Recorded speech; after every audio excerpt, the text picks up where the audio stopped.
Halo anak-anak, jumpa lagi kali ini dengan Teacher Pipit. Nah, senang sekali kita masih bisa berjumpa dalam pelajaran agama. Nah, kali ini Teacher mau bercerita kepada kalian dari Alkitab dari 2 Raja-Raja pasal 5. Nah, sebelum anak-anak mendengarkan, kita berdoa terlebih dahulu. Anak-anak ambil sikap doa di rumah ya, ikutin Teacher berdoa. Mari kita berdoa. Bapa dalam surga, kami mengucap syukur kepadamu karena Engkau baik, karena Engkau memberikan kepada kami Tuhan Yesus Kristus menjadi juru selamat kami. Kami bersyukur pada saat ini Tuhan masih menjaga kami, memelihara kami, memberikan kami kesehatan. Pada saat ini kami juga mempunyai kesempatan untuk mendengarkan firman Tuhan. Kami mohon Allah Roh Kudus menolong kami, membuka hati kami untuk menerima dan mengerti firman Tuhan. Terima kasih Tuhan, ampuni segala dosa dan kesalahan kami. Di dalam nama Tuhan Yesus kami berdoa. Amin. Nah, anak-anak tadi teacher sudah bilang, kali ini teacher mau bercerita dari 2 Raja-Raja pasal 5. Nah, 2 Raja-Raja pasal 5 ini adalah bercerita tentang seorang panglima yang bernama Naaman. Ya. Nah, kalian dengarkan baik-baik ya, siapa itu Naaman? Nah, Naaman dia ini, nah ini gambarnya ya, adalah seorang panglima dari kerajaan Aram. Nah, jadi pada waktu zaman kerajaan Israel itu ada sebuah kerajaan bernama kerajaan Aram dan dia punya seorang panglima. Panglima ini hebat ya, panglima Naaman ini dia itu begitu hebat, sering menang perang. Ya, jadi Raja Aram itu sayang sama dia. Tetapi anak-anak tahu nggak? Dia ini punya suatu penyakit di kulit. Nah, coba anak-anak lihat. Ya, penyakitnya apa di kulit? Dia itu berpenyakit kusta. Penyakit apa? Penyakit kusta. Penyakit kusta pada zaman itu adalah penyakit yang sangat berbahaya. Ya, bisa menjalar ya. Bisa membuat orang lain terjangkit seperti sekarang ya. Kalau orang kena COVID, kamu dekat-dekat dia, kamu bisa kena. Nah, kusta juga demikian. Nah, jadi Panglima Naaman ini punya penyakit kusta. Nah, dia itu adalah panglima dari kerajaan apa tadi? Kerajaan Aram. Nah, ya, kerajaan Aram itu tidak jauh ya, letaknya dari kerajaan Israel. Nah, ya, kamu lihat ini gambarnya di Israel itu juga ada nama suatu tempat namanya Samaria ya. Jadi ini di kerajaan Aram. Nah, jadi waktu itu ya orang-orang Aram ya pernah segerombolan pergi menawan seorang gadis Israel. Jadi gadis itu ditawan ya, gadis ini orang Israel terus ditawan dibawa pulang oleh Panglima Aram buat menjadi apa? Pembantu dari istrinya. Nah, ini gambar ya, ini hanya gambar dari istri Naaman. Dan ini orang Israel yang ditawan dijadikan pembantu untuk istri Naaman. Nah, satu hari pembantu ini ya, pembantu kecil orang Israel ini bilang sama nyonyanya, ya, bilang sama majikannya, dia bilang, "Bu, coba deh suruh tuan itu pergi ke kerajaan Israel ya. Di situ di dekat Samaria ada seorang nabi ya. Suruh dia pergi ke sana, minta tolong dia bisa sembuhkan penyakit kustanya." Wah, ibu itu dengar ya. Bosnya bilang, "Masa?" "Iya," katanya, "coba." Wah, lalu istrinya ini setelah Naaman pulang, suaminya pulang, dia sampaikan kata-kata dari pembantunya. Lalu Naaman pergi kasih tahu Raja Aram, bosnya kan. Dia kasih tahu Raja Aram. Dia bilang, Raja Aram, pembantu saya yang di rumah bilang kalau saya pergi jumpa dengan seorang nabi ya di Israel, dia itu bisa tolong penyakit saya. Kamu boleh nggak tolong tulis surat, Raja? Oh, Raja bilang boleh. Sini saya tulis surat pengantar untuk kamu. Lalu Raja Aram tulis surat untuk Raja Israel. Nah, lalu setelah itu dikirim suratnya kepada Raja Israel. Nah, waktu Raja Israel buka suratnya, dia baca, dia bilang, hah, kok ini Raja Aram apa-apaan? Kirim surat kayak begini. Memangnya saya ini Tuhan bisa sembuhkan penyakit kusta dari panglimanya Naaman? Apa-apaan? Mau cari gara-gara ini dia. Memangnya saya bisa bangkitkan orang yang sudah mati? Lalu dia sangat marah. Saking dia marahnya, Raja Israel dia koyakkan pakaiannya. Ya, dia koyak-koyak pakaiannya. Tanda dia sangat marah. Nah, dia koyak-koyakkan. Nah, setelah itu nabi yang disebut oleh pembantunya Naaman itu adalah Nabi Elisa. Siapa nama nabinya? Nabi Elisa. Nah, Nabi Elisa itu lihat raja itu marah, koyak-koyak pakaian, dia datang. Dia bilang sama raja, Raja Israel, kenapa kamu marah-marah, kamu koyakkan pakaian? Gak usah marah-marah, gak apa-apa, biarin aja Panglima Naaman itu datang kepada saya, gak apa-apa. Biar dia tahu kalau di Israel itu masih ada Nabi Allah yang hidup. Karena orang-orang Aram itu banyak yang menyembah berhala, menyembah dewa-dewa. Jadi biarin aja dia datang ketemu dengan saya supaya mereka tahu ya, masih ada nabi dari Allah yang hidup. Oh, begitu ya. Oke, kata raja. Nah, setelah itu dikirimlah ya. Maka berangkatlah tuh Panglima Naaman ya, ketemu Nabi Elisa. Nah, mereka mulai berangkat nih naik kereta, ya bawa banyak bekal. Dan mereka bawa banyak hadiah loh. Anak-anak ya, hadiahnya dari emas, perak ya, sama pakaian-pakaian yang indah, pakaian yang mahal-mahal mereka bawa ya. Untuk apa? Karena Naaman pikir kalau nanti penyakitnya sembuh dia mau kasih hadiah sama Nabi Elisa. Nah, lalu dia sampai ya ke depan rumah Nabi Elisa. Tetapi Nabi Elisa nggak mau keluar. Dia suruh apa? Suruh pembantunya 2 keluar. Ya, Nabi Elisa suruh bilang, Panglima Naaman, nabiku itu bilang kamu kalau mau sembuh dari kusta kamu pergi ke sungai Yordan mandi 7 kali. Pasti kamu sembuh.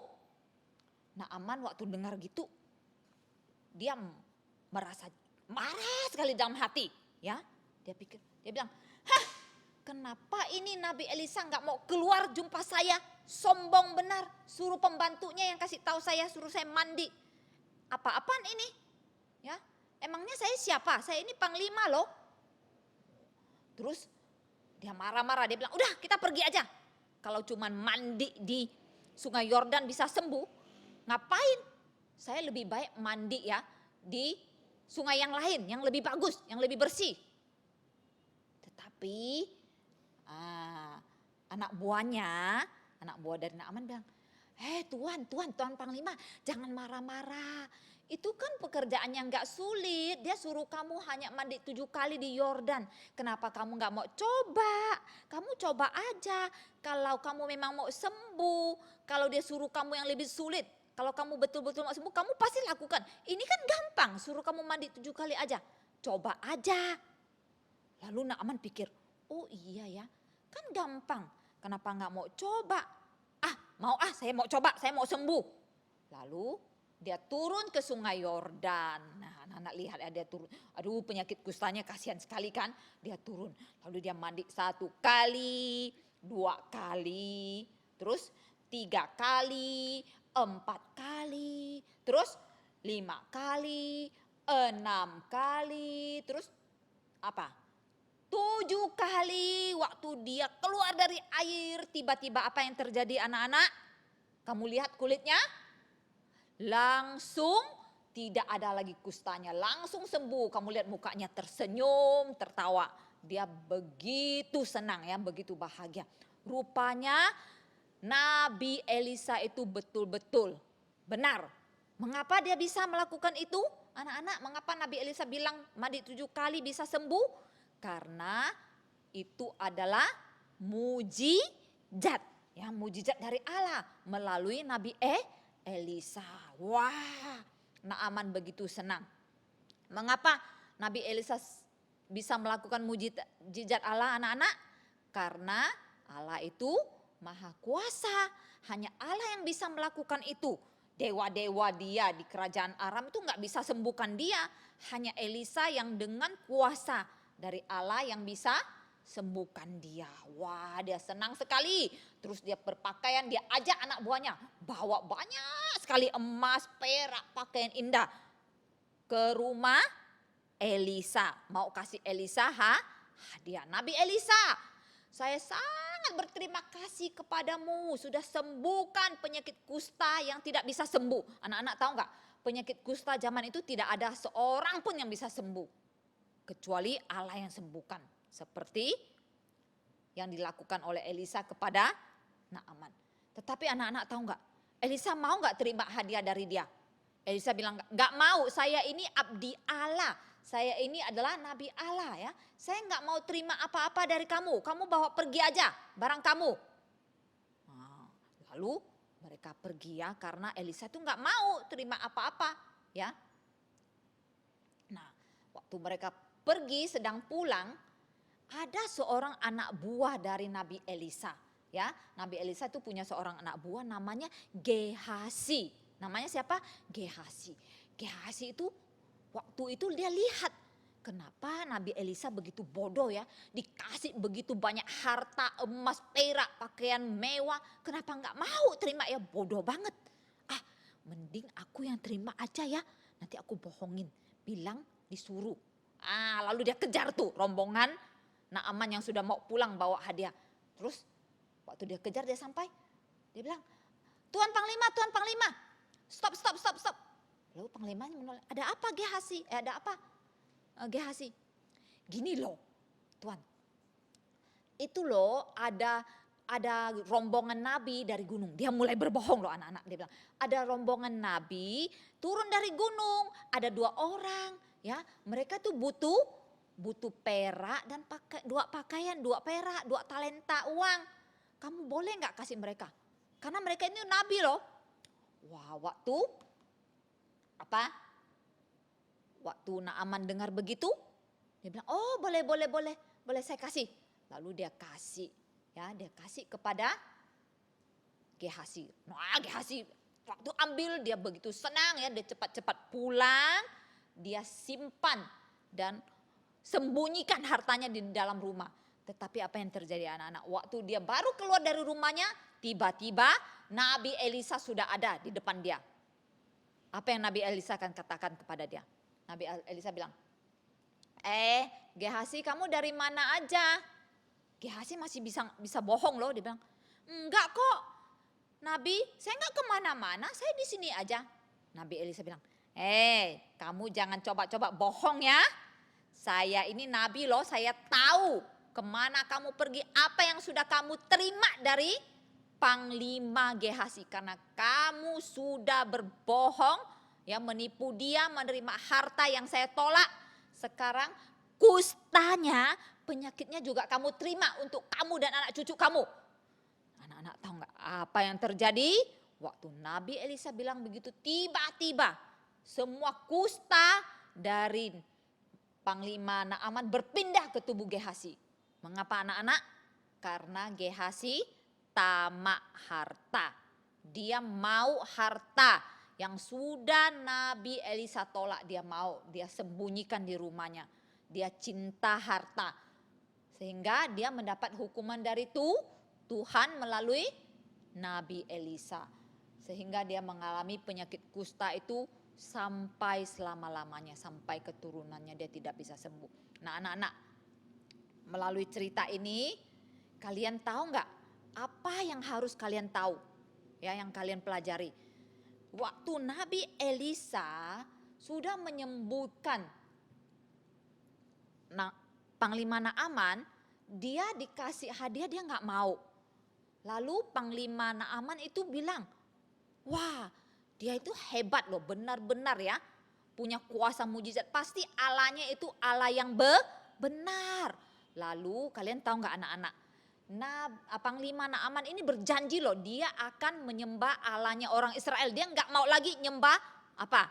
Patung-patung ya, kuil-kuil, dewa-dewa di kerajaan Aram lagi. Karena dia sudah merasakan kuasa mujizat dari Allahnya Nabi Elisa, yaitu Allah yang hidup. Ya, dia berjanji loh. Nah, anak-anak juga harus tahu ya, Allah yang kita sembah di dalam Tuhan Yesus itulah Allah yang benar, ya, Allah yang hidup, ya, Dia yang berkuasa, maha kuasa. Maha kuasanya contohnya apa? Bisa melakukan mujizat, menyembuhkan penyakit kusta dan juga bisa menghukum orang seperti menghukum pembantunya, anak buahnya Nabi Elisa dengan penyakit kusta. Nah, pelajaran kedua, anak-anak itu jangan seperti pembantunya Nabi Elisa, jangan seperti Gehazi, tamak ya. Kalau lihat barang orang ingin curi, terus tipu, ambil dengan sembunyi-sembunyi. Boleh enggak? Tidak boleh. Nih, pelajarannya karena Tuhan akan hukum. Nah, itulah pelajaran kita hari ini tentang Naaman. Mari kita tutup dalam doa. Anak-anak boleh ikutin teacher berdoa. Allah Bapa di surga, terima kasih untuk firman Tuhan yang sudah kami dengar. Kami mohon Allah Roh Kudus membantu kami untuk dapat mengingat dan menyimpan firman Tuhan di dalam lubuk jantung kami. Tolong kami untuk selalu percaya bahwa Tuhan Yesus adalah Allah yang Maha Kuasa yang mampu menyembuhkan sakit penyakit dan mampu menghukum orang yang berdosa. Tolonglah kami untuk menjadi anak-anak yang jujur. Terima kasih Tuhan, kami menyerahkan waktu kami dan hidup kami ke dalam tangan Tuhan.